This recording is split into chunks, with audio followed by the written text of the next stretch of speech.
I've loved the 11th generation Honda Civic ever since it came out a few years ago. Here for 2025, we've got a few styling changes, but the big news is that it's now available as a 200 horsepower hybrid electric, and it's the North American Car of the Year. What's not to like? Get in. This is Family Wheels.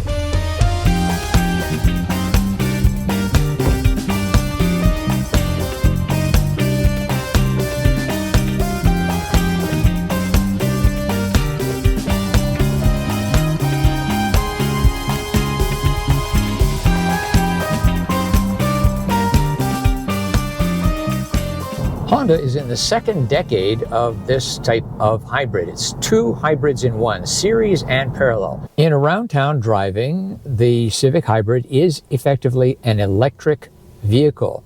The engine supplies the generator, which supplies the electricity for the motor that drives the wheels.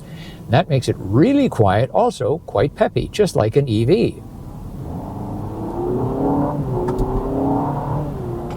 On the highway, or above that, 70 approximately kilometer an hour speed, you get a direct connection between the engine and the wheels. This is called lock-up clutch, and the engine just drives the wheels. We're at about 80K out on the highway.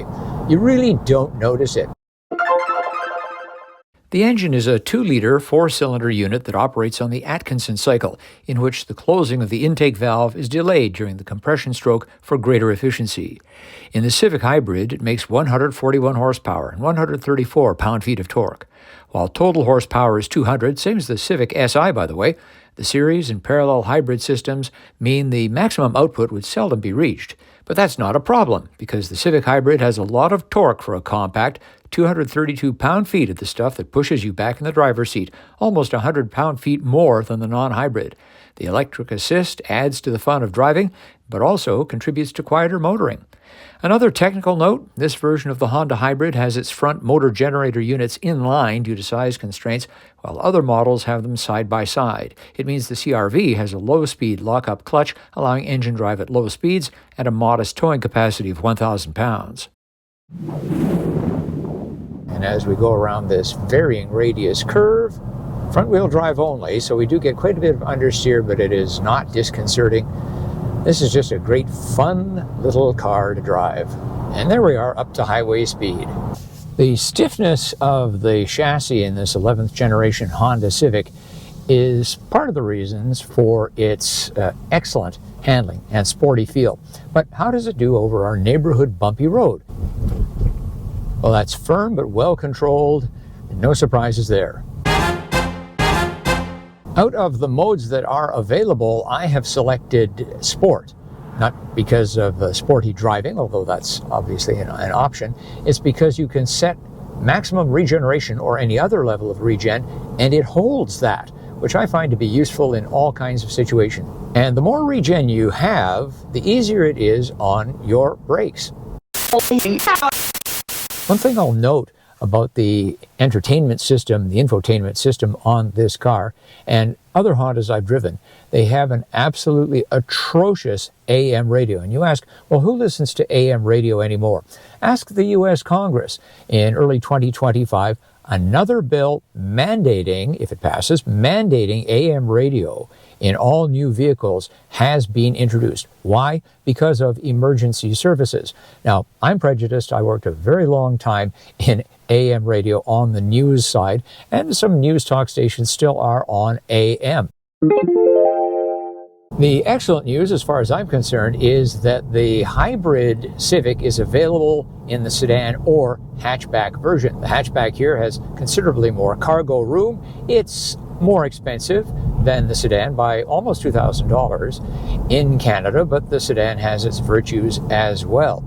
So take your pick. It's only on the top level of the two hybrid trims that are available for the Civic that you get really all the bells and whistles, including some really important ones. The one that sticks out for me is a Google built-in or Alexa built-in. Google built-in is an astoundingly good system, the best nav I've ever encountered. You can also control various functions on the vehicle with it. Honda has wisely kept the clean design and high-quality materials in the cabin of the Civic. As they say on social media, 10 out of 10, no notes.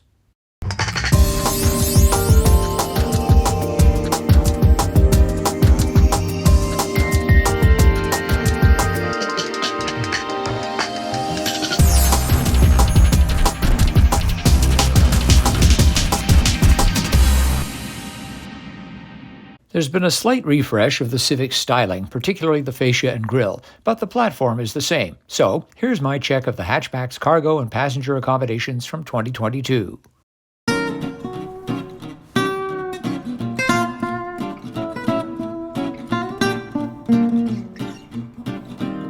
Our typical cargo of 3 bags of groceries, a backpack, and a stroller are no problem for the Civic hatchback. And really, they weren't a problem for the Civic sedan either, but of course the difference between a hatchback and a sedan with a trunk is you get the height. The trunk cuts in here and that's it. Whereas here you can stuff more things up top. And of course, once you fold the seats forward, then you get a really nice big increase in cargo capacity. The spare tire that came with the 2022 Civic hatchback has been replaced by a repair kit. Kudos to Honda for this clever cargo cover, which operates side to side, takes up very little space, and never has to be removed when the rear seat is folded. Honda does not provide a figure for space gained by folding the rear seat, but it's obvious that much more room is added.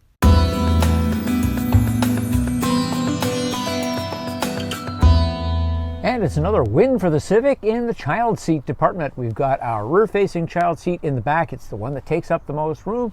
Here in the front, I've got at least a couple of inches ahead of my knees. So good work, Honda. I'm 5 feet 11 inches tall. That's 180 centimeters. And I'm having a good time here in the back seat of the Honda Civic. It's with the driver's seat set for me up front. And I've got plenty of knee room, really just lots and lots. My feet are not touching the seat bottom. Also, we have some niceties back here, particularly seat heat, and we've got 2 USB-A ports. On the negative side, however, we have no HVAC vents in the center for the rear seat, just the heat that comes from under the seats in front. Also, there really isn't much storage back here. There's no cubby in the center. There's just these little pockets in the doors. I'm sad to say goodbye to the 2025 Civic Hybrid. Honda has taken an excellent vehicle and made it even better. But what do you think? Leave a comment. As always, thanks for watching, thanks for liking, and thanks for subscribing. I'm Richard Detman, and I'll see you next time on Family Wheel.